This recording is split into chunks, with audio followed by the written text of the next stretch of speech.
I didn't find the camera right away. What I found first was the feeling, sharp, unwanted, crawling up my spine, that I was being watched in a house that was supposed to feel like home.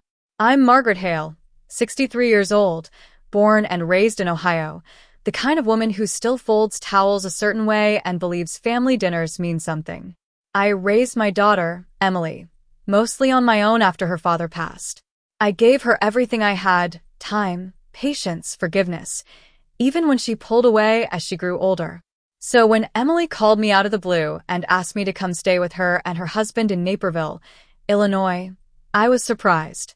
But I was also relieved. She said it casually, almost cheerfully. "Mom, we just think it'd be nice for you to be here for a while." Nice. That word alone should have warned me. Emily hadn't visited me in over 8 months. Our calls had become shorter, careful. She'd ask how my blood pressure was, whether I was still driving at night, whether I'd thought about downsizing. Questions that sounded caring but felt evaluative. Still, I packed my bags. I told myself this was what aging parents waited for. The moment your children circle back, invite you into their lives again. I imagined quiet mornings helping with laundry, maybe reading to my granddaughter before bed. I imagined being useful. When I arrived, the house was beautiful. 2 stories, white siding, a manicured lawn that looked professionally maintained. Too perfect. Emily hugged me quickly, like someone checking off a task. Her husband, Daniel, smiled but didn't quite meet my eyes. "We set up the guest room for you," Emily said. "You'll be comfortable there." The guest room was spotless. Neutral colors. Hotel-level neatness. No family photos. No personal touch. Just a bed, a dresser, a lamp, and a faint, humming sound I couldn't place. I told myself I was being dramatic. I'd been alone too long. Silence makes you imagine things.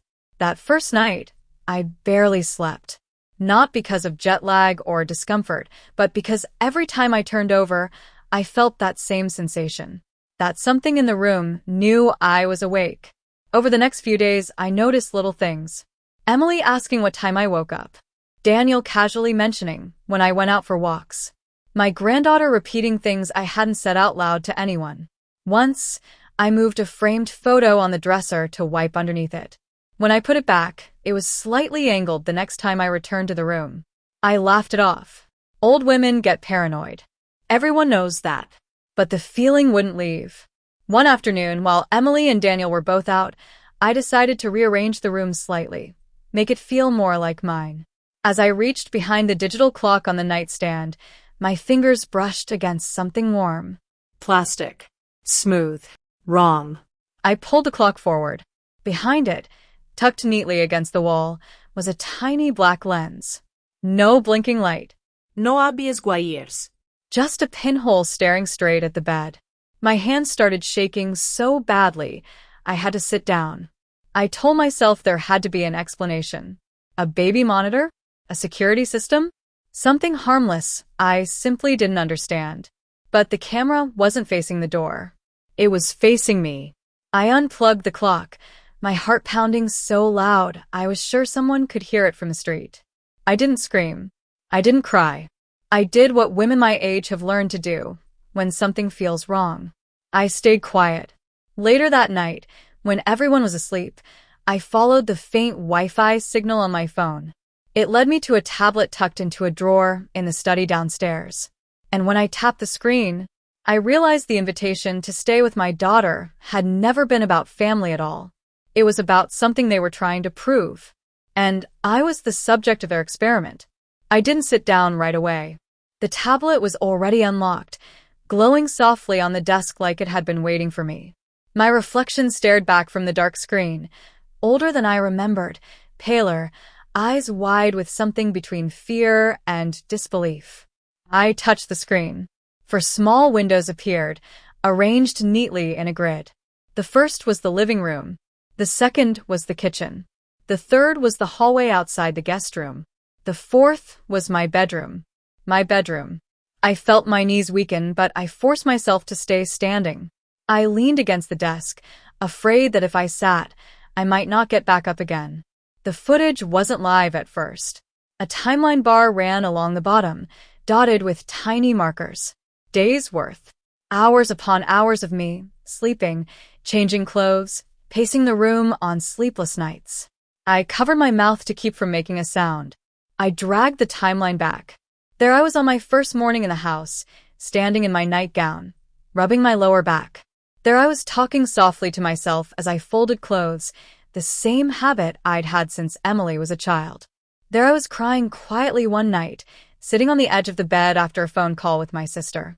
They had watched all of it. My chest tightened, not just with fear, but with something worse, betrayal so deep it felt physical.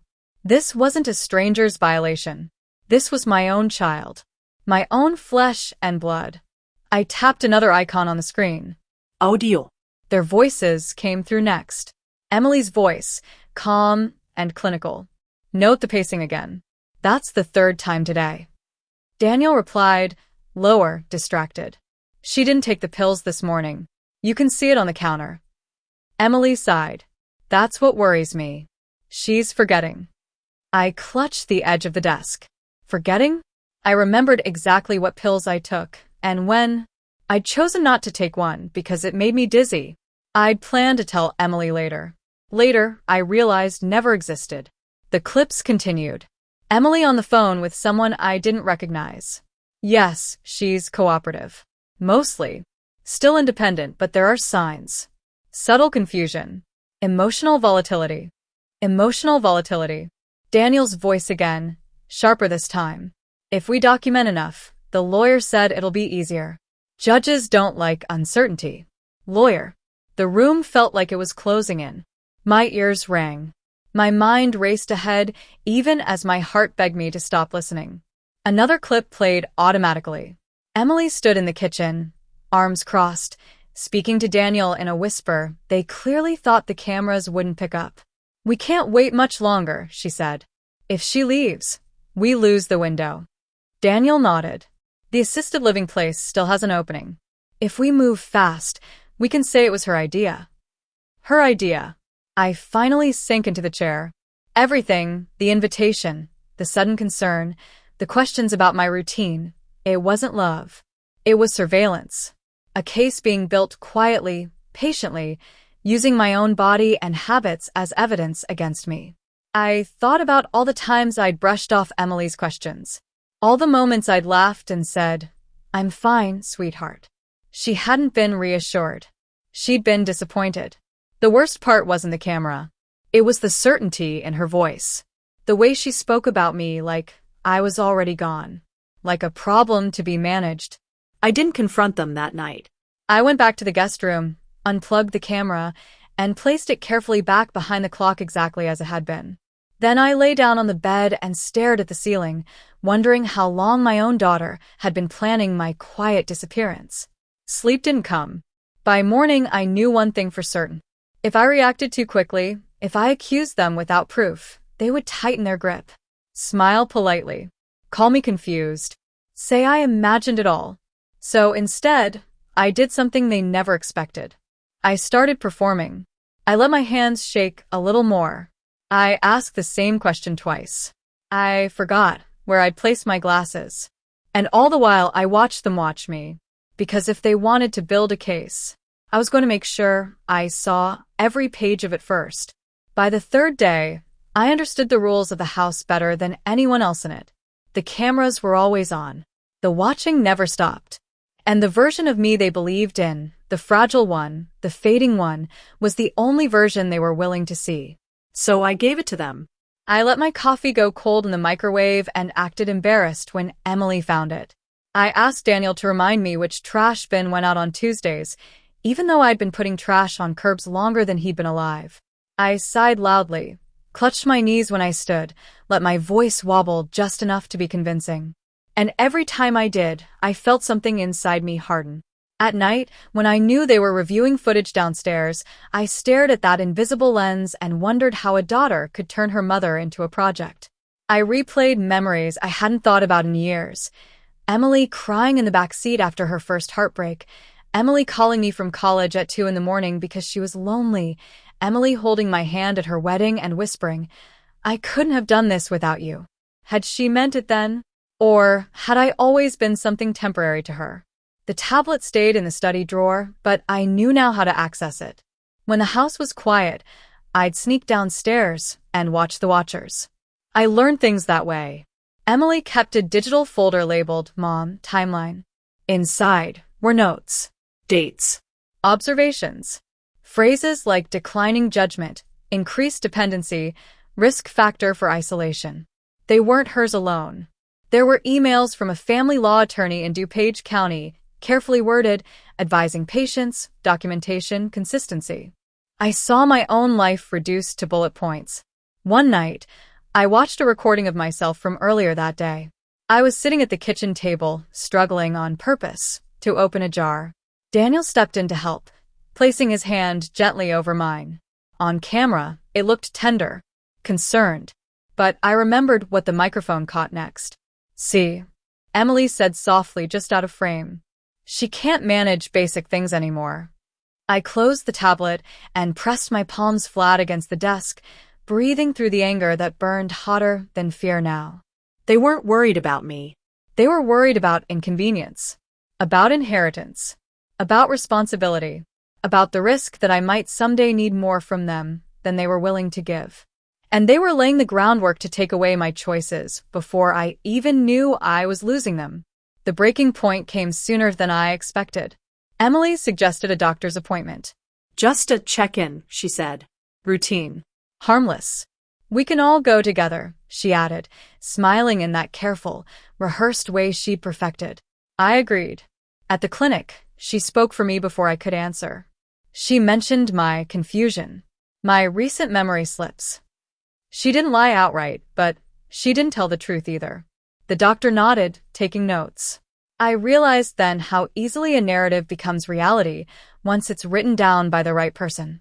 That night, back in the guest room, I sat on the edge of the bed and looked around one last time. The walls were still bare. The room still impersonal, because it had never been meant to be mine. They weren't inviting me in. They were transitioning me out. I reached behind the clock again, this time not with fear, but with resolve.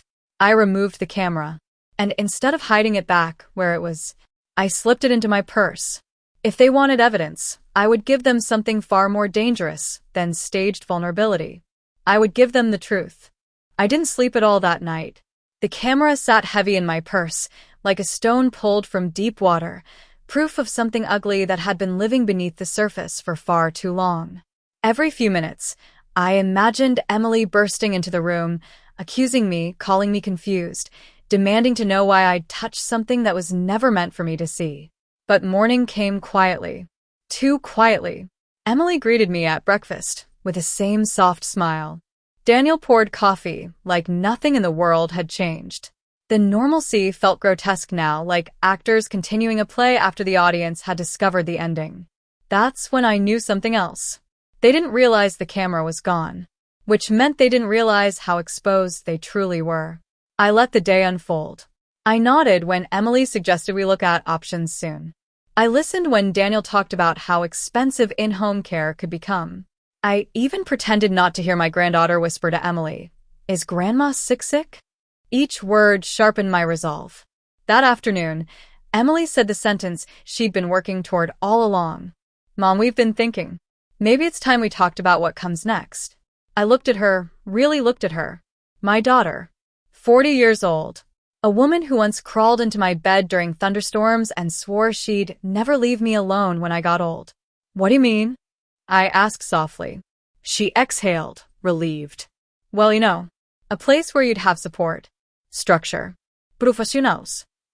Daniel leaned forward, rehearsed concern etched across his face. "We just want what's best for you." I reached into my purse and placed the camera gently on the table between us. Neither of them spoke. The color drained from Emily's face first. Daniel's jaw tightened. His eyes flicked toward the hallway, toward the guest room. "I found it behind the clock," I said. My voice was steady, calmer than I felt. "I found the tablet. I heard the conversations." Emily opened her mouth, then closed it again. Mom, that's not what you think." "It's exactly what I think," I interrupted. Not loudly. Not angrily. You were documenting me, studying me, building a case. Daniel stood abruptly. You shouldn't have been going through our things. I laughed then. A short, hollow sound that surprised even me. You put a camera in my bedroom, I said. And I crossed a line? Emily started crying. Real tears this time, not the careful ones she'd practiced. We were scared, she said. We didn't know how else to do it. You never asked, I replied. You never trusted me enough to have a conversation. Silence stretched between us, thick and suffocating. Finally, I stood. I'm leaving, I said. Today. Emily panicked. Mom, you're overreacting. This just proves you're emotional. I held up my hand. No. This proves I'm done being managed. I told them about the lawyer emails I'd read, about the folder, about the notes. I told them I'd already called my own attorney that morning, one recommended by my sister. I told them I'd documented everything, photographed the setup, recorded the recordings. Daniel looked stunned. Emily looked afraid. As I packed my suitcase, my granddaughter stood quietly in the doorway.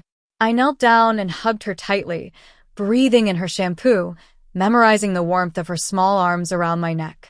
I love you, I whispered. I walked out of that house with my dignity intact, and something else too. Control. I stayed with my sister in Columbus, Ohio for the first few weeks. Not because I couldn't live on my own, but because I needed time to breathe without being watched. Without measuring every movement, every misplaced word, every moment of fatigue as proof of decline. The silence there was different. Healing. Honest. My attorney didn't sugarcoat anything. What they did was illegal, she said plainly. Especially in a private bedroom. And the intent matters. The intent mattered a great deal. Because what Emily and Daniel had done wasn't about safety. It was about control. About convenience. About making decisions for me before I could make them myself. Once the formal letter was sent, demanding preservation of all recordings, devices, and communications, their tone changed quickly. Emily called. Over and over. At first, she was angry. She said I'd humiliated her. That I'd misunderstood everything. That I was blowing a family matter into something public and ugly. Then she was scared. Because the lawyer she'd been working with quietly, carefully, had advised her to stop contacting me altogether. Because the assisted living facility she'd already spoken to ask to be removed from any involvement. Because a judge does not look kindly on secret surveillance used to manufacture incompetence. A month later, the truth spilled out, not in a courtroom, but in a mediation room that smelled like stale coffee and regret. Emily admitted it then. Not fully, not bravely, but enough. They were overwhelmed. Daniel had pushed for documentation. The lawyer had suggested gathering objective evidence. Someone had mentioned cameras. It had felt efficient, dispassionate, necessary. What she never said, but didn't need to, was that my independence frightened her. Because independent parents can say no. Independent parents can change wills. Independent parents can choose not to be managed. The footage they recorded was never used in court, because it never needed to be. Once their attorney reviewed it, once my attorney did, the narrative collapsed. The very videos meant to portray fragility revealed clarity, routine, self-awareness. Even my moments of exhaustion looked human. Normal. Temporary. What did stand out was the commentary layered over it. The leading conclusions. The whispered judgments. The intent. In the end, there was no lawsuit. There didn't need to be. Emily and Daniel paid my legal fees. They signed an agreement stating they would never attempt guardianship proceedings against me again without an independent medical evaluation of my choosing. The recordings were destroyed under supervision. Every copy accounted for. And the house in Naperville? They sold it. Too many memories, Emily said. Too much shame, I thought. I moved back into my own home. I replaced the locks, not because I was afraid, but because boundaries matter. I resumed my routines. I volunteered at the local library. I joined a walking group made up of women my age who laughed loudly and complained unapologetically about their knees. I was not fading. I was still becoming. Emily and I speak now, but carefully. Slowly. Like people relearning a language they once took for granted. Trust, I've learned, doesn't return all at once. It arrives in fragments, if it arrives at all. Sometimes I think about that camera, about how quietly it watched, about how confidently it judged. And I think about how many people my age never find it, never realize the story being written about them until it's too late to edit. So I tell this story not because I was wronged, but because I was aware. Because age does not erase agency. Because love does not justify control. Because dignity is not something you surrender just because your hair turns gray. They invited me into their home to watch me disappear. Instead, I walked out more present than ever.